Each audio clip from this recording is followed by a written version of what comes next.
So years like 2015, 2016, I'm living in a room with both my brothers. My bed's by the door. Their bed is like on the other side of the room. There's a TV in the middle. Yes, they're sleeping in the same bed. Don't ask. We're crowded and we're poor. This is just circumstances, but these are the settings. And I don't know why, but my brother was just chilling through the TV, and we stopped on the Insanity program. If you know Insanity, it's like that like workout program by Shaun T, like where people are like really sweating hard and exercising hard and etc. And to preface everything, I've always wanted to be fit. Everyone, at this time, everyone I looked up to was fit in a sense. Like, and I looked up to fictional characters, I would say, especially growing up. But Spider-Man, Naruto, Batman, Goku, Gohan, all of those characters, they're fit, right?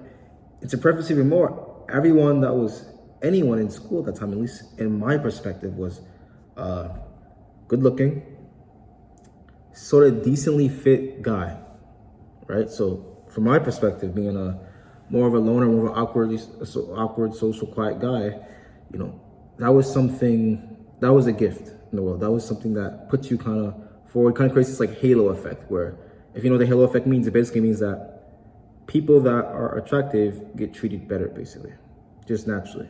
If I like showed you a pretty girl and I showed you like some grandma, but she just wasn't attractive, like, you could say like, sort of like a witch type looking person, and you were to ask which person for help with something, like maybe help with a question or directions to go somewhere or anything, you'd probably ask the pretty attractive girl, right? As long as she doesn't look like bitchy, you probably ask her.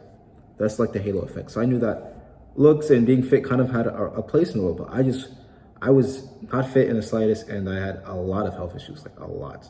But anyway, so he stops on his channel, and I don't know why, but I just tell him like, yo, we have like one set of 10-pound dumbbells from my mom, right? We're guys, so we're trying to get fit now. So we're like still in the weights. All we have in the house is like those though.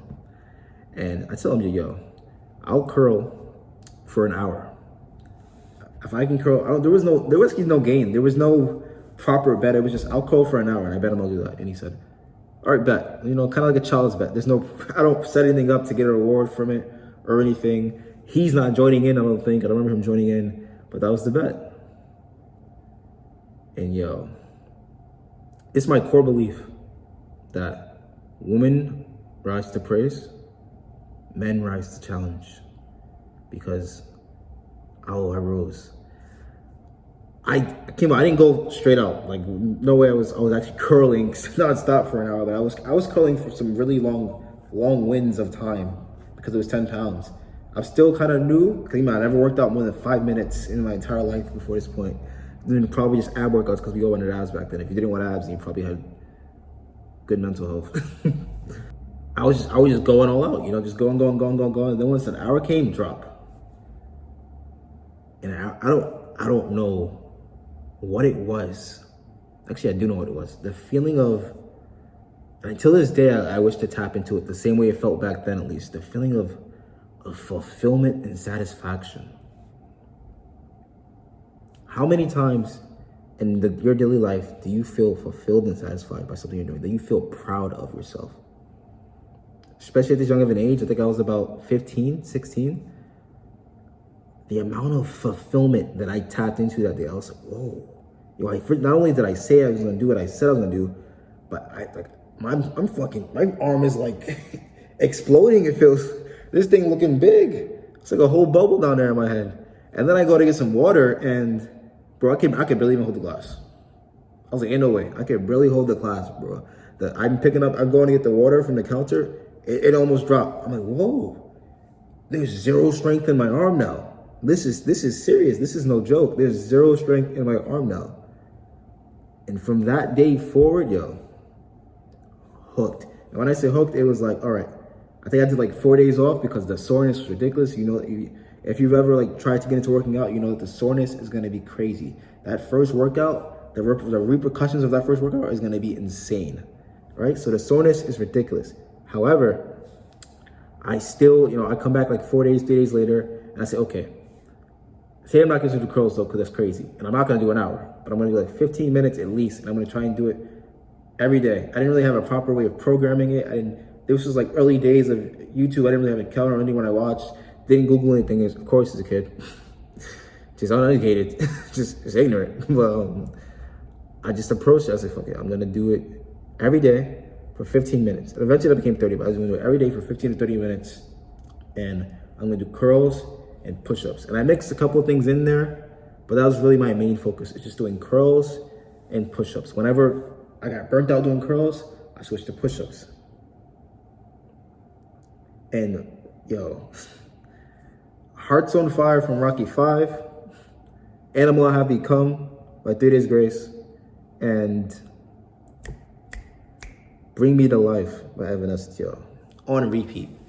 Every single workout, the amount of pumps, the amount of chest ripping pumps that I've gotten to Hearts on Fire from Rocky and to Animal I Have Become by 3 Days Grace is ridiculous, bro.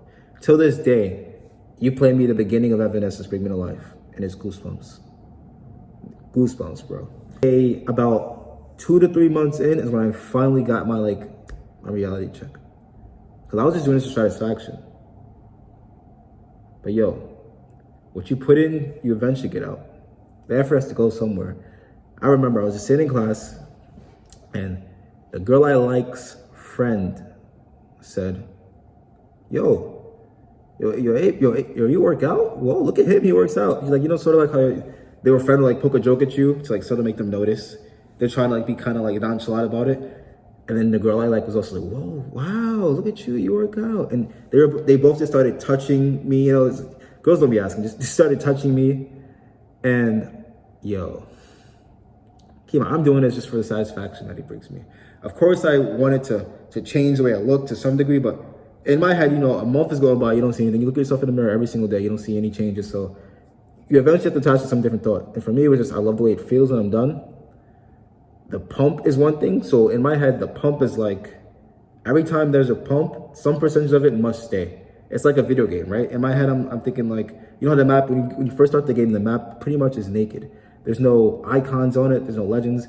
There's a limit to how far you can go, everything. But the more you traverse the game, the longer it goes on, the more of the map you can go to, the bigger the map is. So the bigger the muscle is. The more percentages of the muscle I have, the greater the pumps I get, and the more the pump stays. That was my science. That was my bro science of it all. And it's actually not that wrong, because the muscle's gonna break down and you're gonna recover and you're gonna have a new threshold of strength and size you can possibly get to the more you stay consistent. It's really cool the way muscle works. But anyway, I remember that the confidence boost I felt. I was probably cheesing, smiling from ear to ear the whole day. Probably the whole week. Next day I came in, I probably had a short sleeve on. If I already had a short sleeve on the next day, I probably wanted to come in the same shirt, something, because now I was motivated. Not only did I have the satisfaction of doing it, but I had the evidence that I was creating change, genuine change. I was hype. Yo, say all this to say that it all started from home. It all started from home workouts. And it didn't start with much of any program, to be honest. Now, if you're watching this long, I'm gonna make a guide on how to approach the gym as a beginner. But right now, if you're just starting from home, it doesn't have to be complicated. If you want something you could do right now, today, to continue on for at least a month, just a full, complete effort, just to give yourself something, and that's also not too ridiculous, and you kind of because keep in mind, I built up to this. Started at 15, then went to 30, then went from 30 to an hour. Once I was at an hour, I had a bit more, I started kind of being graced with equipment somehow. It doesn't make any sense, but neighbor had equipment. He had some criminal track record. I got his equipment once things went south. A friend had his equipment, went over his house, brought his equipment, walked his dumbbells in both my hands to my house, took breaks, put them down on the ground, walked into my house. And I was probably a mile. And it all just started being given to me. But in the beginning, when I started finally making change to where people could see it and people complimented me, and a guy remembers all his compliments, was when I was just when I was just at home doing something very simple. The first thing most people do when they try to start something is you become kind of a nerd. You become kind of obsessed. You become kind of looking all over the place, all these different options, different ways to approach working out, etc. And meanwhile, you're not even starting. You're over here taking months, weeks at a time, etc., just to figure out everything, look at everything, what you're gonna do, this and that. There's this type of training, there's that type of training. Just start. So for me, that was my biggest thing, was the spontaneous start and keeping consistency. Because in my head, for some reason, once I stopped, I was gonna like fall off or something, or like the muscle was gonna disappear. Like it was my dread that if I ever took a week off, it's like starting from square one. Shift ended, bro. I had to leave. But this is what you're gonna do for the next 6 weeks. 150 push-ups, 150 curls, 150 bodyweight squats, 150 crunches. Just that. If you haven't guessed by now, the point of this video is not to give you some type of crazy epic routine, etc. No. That's what a lot of people do, and that's what messes them up. You have to understand that you're doing nothing, bro. So if you're doing nothing, and then you suddenly jump into just doing this, the Rock's routine or some shit, of course you're not going to make it back, bro. Of course you're going to take a day off. Of course you're going to miss it. You're going to be doing this routine every single day. And acclimation. And once you get acclimated, come back. I'll probably have a video already on a proper routine. This is what you're going to do to get started. All right? That's the biggest issue most people have, is just starting. Starting and staying consistent. They're hopping to too many things, and they're not trying to take a pace that they can take at the moment. So don't let that be you. Just start this, trust me. If you can get through this every single day and prove to yourself that you actually want this, that's the real gain. Watch what happens. Now go ahead and impress yourself.